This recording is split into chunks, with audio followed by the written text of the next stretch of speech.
कि हम अपने हिसाब से कब्रिस्तान में गड्ढा गोल के दफनाएंगे और हिंदू कह रहा नहीं, अपने हिसाब से हम समाधि बनाएंगे। ये झगड़ा शुरू हो गया। अब उसका फैसला नहीं हो पा रहा, पूरा दिन निकल गया, फैसला नहीं हुआ। कहा ऐसा करो, अब इनको कमरे में इनके पार्थिव शरीर को रख दो, कल फैसला किया जाए। जब कमरे में बंद कर दिया और सुबह जब कमरा खोला गया तो लाश गायब। लाश गायब। मैंने इनसे कहा जब कबीर साहब का मुर्दा शरीर गायब हो सकता तो ये जिंदा कहाँ नहीं जा सकता।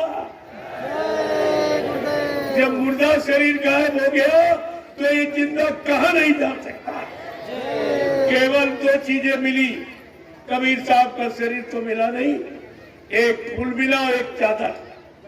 मुसलमानों ने चादर ले ली, हिंदुओं ने वो ले ली।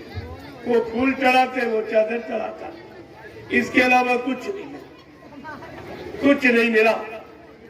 जब बाबा जी को जबरदस्ती वेदांता ले गए काले शीशे की गाड़ी में कि कोई देख न पाए, और जब वहाँ वेदांता में गाड़ी खोली गई तो बाबा जी नजारा इनको नहीं मिले। वहीं से इनको चिंता हो गई, शंका हो गई कि हम संगत को क्या बताएंगे, हम तो बीमार यानी बना के ले आए हैं, अब ये कहाँ चली गई, हम क्या जवाब देंगे। अब इनकी बुद्धि ने ये काम नहीं किया। अरे कह देते वो तो महापुरुष थे, वो अंतर ध्यान हो गए, क्या इनको कोई फांसी दे देता। लेकिन ये नहीं कह पाए। अब वो छिपाने के लिए 6 लाख में पुतला बनाया गया। 6 लाख रुपए में तुम्हारी सारी सेवाएं पुतले बनाने में चली गई। गुरु का पुतला बनाया गया और वही पुतला ले आए मथुरा में। कभी आपको नहीं दिखाया गया। शरीर होता तो दिखा देते और पुतला दिखाए तो लोग जान जाए। तो उसे कहाँ रखा? एक कमरे में बंद करके ताला डाला। क्या ऐसा कहीं आपने देखा सुना है कि लाश को कमरे में बंद करके ताला डाल के रखा जाता? क्या कहीं देखा सुना आपने ऐसा? कभी ऐसा किया?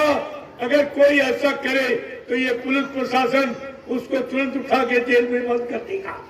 कहेगा इसने जहर दे के मारा या फांसी लगा के।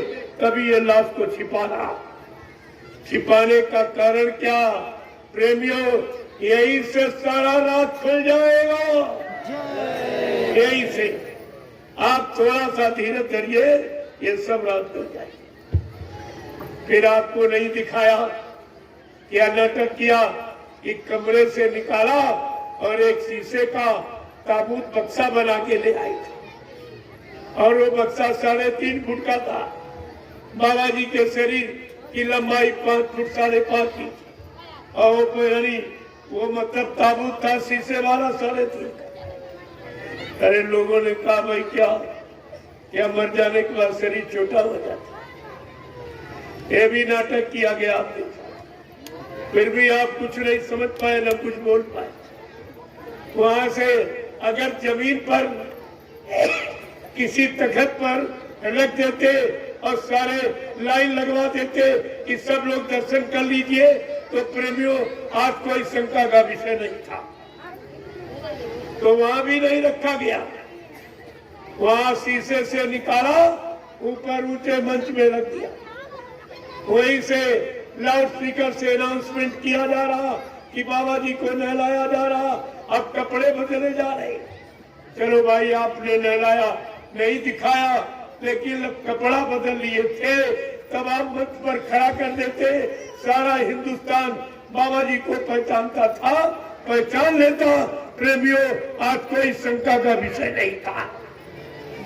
लेकिन ऐसा कुछ नहीं किया गया और आप में से किसी ने कुछ कहा भी नहीं कि आपने बुलाया है कि दर्शन कर जाओ। अरे भाई, दर्शन तो करा दीजिए। किसी को न किसी ने कहा, न किसी ने कराया। कुछ प्रेमियों ने इस पर टिप्पणी किया कि नहीं, स्वामी जी को जलाया नहीं जाएगा, समाधि दी जाए। संतों को जलाया नहीं जाता, समाधि दी जाती। ये नियम है।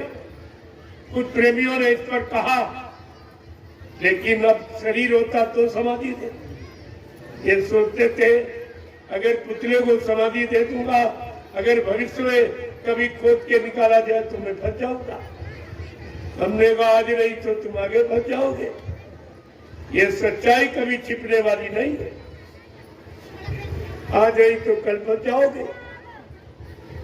प्रेमियों, जो समय निश्चित किया गया था जलाने का, जब ये लोगों ने कहना शुरू किया नहीं नहीं दिखाइए दिखाइए, तो इन्होंने क्या किया, जो समय जलाने का रखा गया उससे 2-2.5 घंटे पहले और जला के नामो निशान मिटा दिया। लेकिन अगर हमसे पूछो तो पुतला भी इनके हाथ में नहीं लगा।